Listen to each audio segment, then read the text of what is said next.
Hi, my name is Melissa Ludwig, and this is my story. I can remember taking a safety pin to my wrist in middle school for no other reason other than my brain told me I deserved pain, and it found a lot of it in my life. I was a junior. My best friend was in a horrific car accident. He was in a coma for 6 months. I spent the better part of my school year by his bedside, helping him fight for a life that I didn't want. But he gave me reasons to fight. 2.5 years later, he jumped off a bridge. He was tired of fighting, and I can relate to that. His suicide broke open something in me that I can't even explain.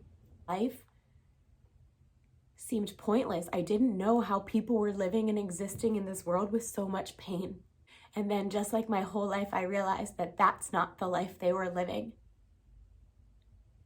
I was the one in pain. I was the one struggling. I was the one that the world was saying was too much or not enough at the same time. My mom convinced me to sign myself into a psych ward because it was the only way that insurance would cover the care I needed. And I knew I didn't belong in there, but I knew I needed help. I left heavily medicated. This was my first introduction to the mental health world. A psych ward, and 3 psych meds. I went from feeling everything in the world to feeling nothing. No reason to live, no fight left in me, no sadness, but no joy. I feel all of my feelings on a level 500 compared to the rest of the world. And it was very, very clear that I was stuck and everyone else was able to live their lives. Started self-medicating with drinking. Good, bad, it didn't matter. I had to feel something or I wasn't gonna make it. So my addiction's in full force. I spent 10 years telling doctors how those meds made me feel. Everything that makes me, my muchness, too much, not enough, like all my feelings, the deep way that I feel and care in my soul, it was all gone. All gone. They took life from me. They didn't give me freedom. Every time I talked about his death, I relived it. The last year that I was medicated was enough. I got a DUI in my company car with a BAC of 0.297. Should have been dead. And then I became a mom. My worst fear was passing on this life. I knew what a suicide leaves behind, so I never could. I know now that his life saved my life so many times. I don't want that for my kids. I don't want that for anyone. I partnered with a company that helped me focus on my health, physical and mental. I got sober and I started EMDR therapy. That's how I met Heather.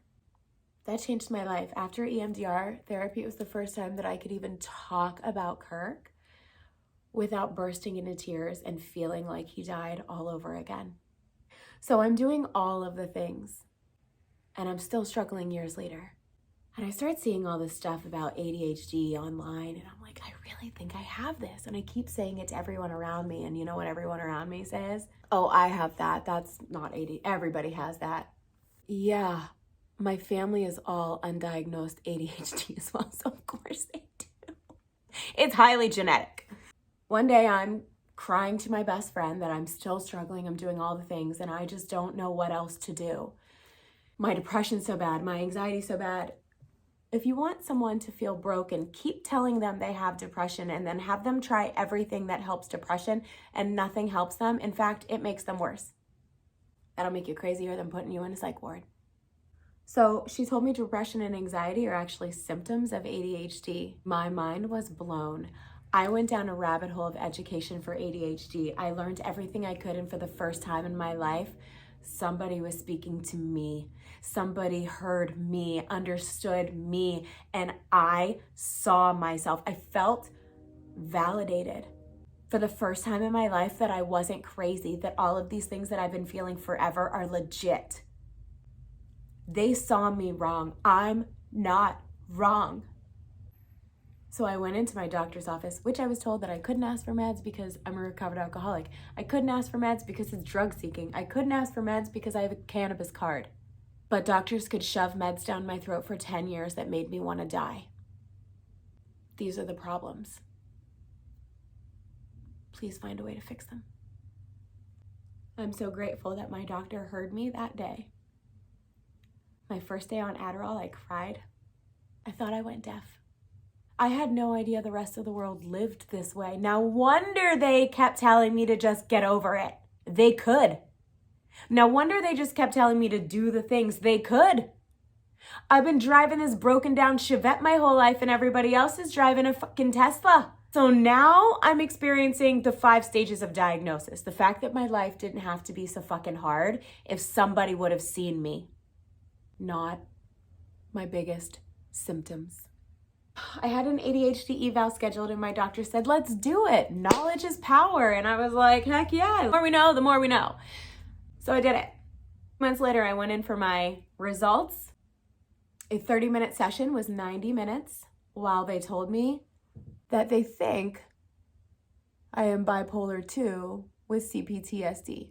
Now, I didn't believe this for a second because for the first time in my life, I know I'm in the right place. I was really honest on that form, which is why I ended up with a bipolar diagnosis, because people don't talk like how my head talks to me. That's too much for ADHD, so I had to clearly be bipolar.